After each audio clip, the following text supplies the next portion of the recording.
Урматтуу депутаттар, азыр эсептөө палатасындагы кыска баяндамасын уксак, сиз бир 3 мүнөттүн ичинде айтып берсеңиз, андан кийин суроо жоопко даярдансаңыздар. Урматтуу депутаттар, өзүңүздөр билесиздер, бул республикалык бюджеттин аткарылышы жана биз кабыл ала турган бюджет боюнча бардык парламенттик комитеттерде кеңири талкуу болду. Айрыкча тийиштүү комитет, экономика жана бюджет комитети кенен талкуулады. Андыктан азыртан айтып коеюн, урматтуу депутаттар, ушул аталган негизги комитеттин мүчөлөрү, силер абдан көп суроолорду бердиңиздер. Силер суроо берүүгө чектелсеңиздер, башка депутаттарга мүмкүнчүлүк берсеңиздер. Туура болобу ошондо? Ошого даярданыңыздар. Баяндамачы, сөз сизде.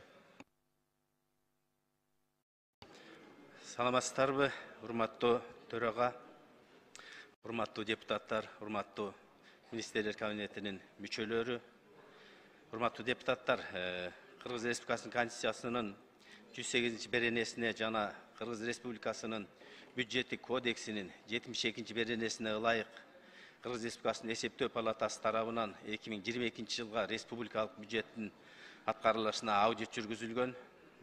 Анын жыйынтыктары боюнча белгиленген мөөнөттө Кыргыз Республикасынын Жогорку Кеңешине, Кыргыз Республикасынын президентинин администрациясына отчет берилген, жана министрлер кабинетине жазма буйруктар жана сунуштамалардын баары берилген.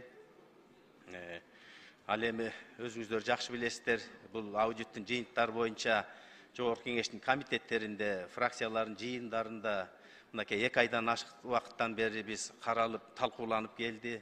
Бүт маалыматтар өзүңүздөрдө бар. Биз электронный жана кагаз жүзүндө дагы баарыңарга таратып бергенбиз.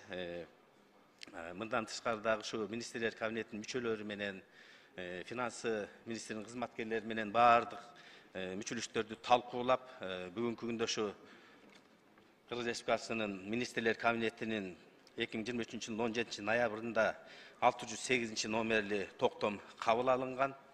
Уруксат берсеңиздер, токтомду окуп койсом.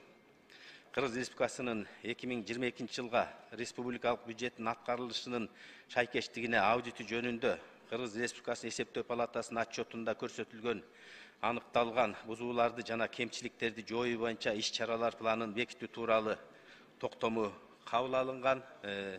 Бул токтомдун ичинде иш-чаралардын баарын аткарууларга 82 пункттан камтылган тиркеме бар. Урматтуу депутаттар, бул 82 пункттун баарын биз ушу финансы кызматкерлер менен биздин кызматкерлер талкуулап, баарын тактоо иретинде андан кийин бул токтом чыгарылды.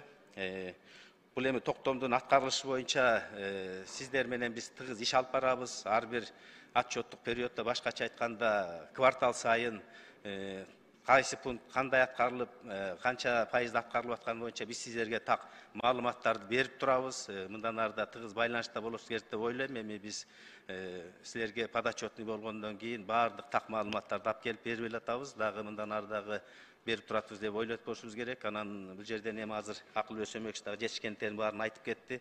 Биз дагы ойлойбуз, ушу биздин жыйынттар боюнча дагы алгылыктуу иштерди апарат деп. Ушу каралган пункт ичиндеги толук эмелерди маалымат алмашып турсак жакшы болот эле, биз дагы толук маалымат бергенге. Эми сөзүм кыскача ушул, урматтуу депутаттар. Рахмат көңүлүңүз болгонуңузга. Рахмат. Урматтуу депутаттар,